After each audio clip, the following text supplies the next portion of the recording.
Scout has decent damage and fire rate. This tower is really good. And it's free. Sniper has terrible damage on levels 1 to 2 and his fire rate is pretty garbage too. This has to be the worst cliff tower and one of the worst towers in the entire game. Don't equip this tower in your loadout. Paintballer can do pretty good for early game, but its damage sucks for mid and late game later on.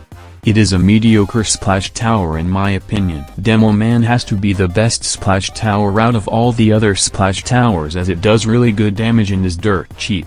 With supports and military base, and by spamming Demo Man you can actually beat Molten Mode, but its range is trash on early levels. Soldier is a decent burst tower for beginners. There isn't much to say, this tower is just good. Freezer is a really garbage trash tower. It does no damage on levels 1 to 2 and barely freezes them for that long. Its fire rate sucks and it's so overpriced, and when you even get it to level 3 where it does damage, it only does 1 damage per shot, and on max it's only 2 damage. For 850 coins in the shop it's a useless support tower. Hunter has pretty good damage and fire rate.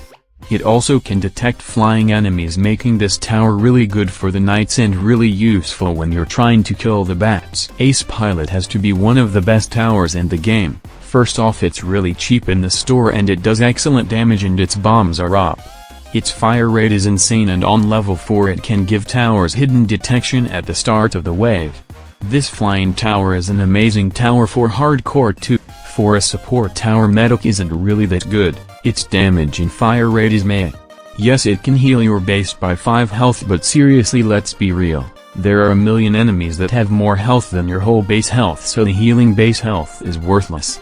Not a good tower in my opinion. Oh, and I forgot to mention that on max level Medic has an ability that can unstun towers around her, but the ability is broken and it doesn't work. Lol. Pyromancer is a very bad tower. Yes, it was useful for the Frost Invasion event, but only for the early waves, and it still leaked. Also, the thing I hate the most about this tower is that it actually speeds up enemies by 10% when they're on fire as he hits them. It used to actually slow enemies down. Lol. And it also barely does any damage, and it basically just speeds up your death. Just imagine a noob places a pyro and the tank comes. Lol. Anyway, this tower overall pretty sucks. And its golden version is pretty bad too.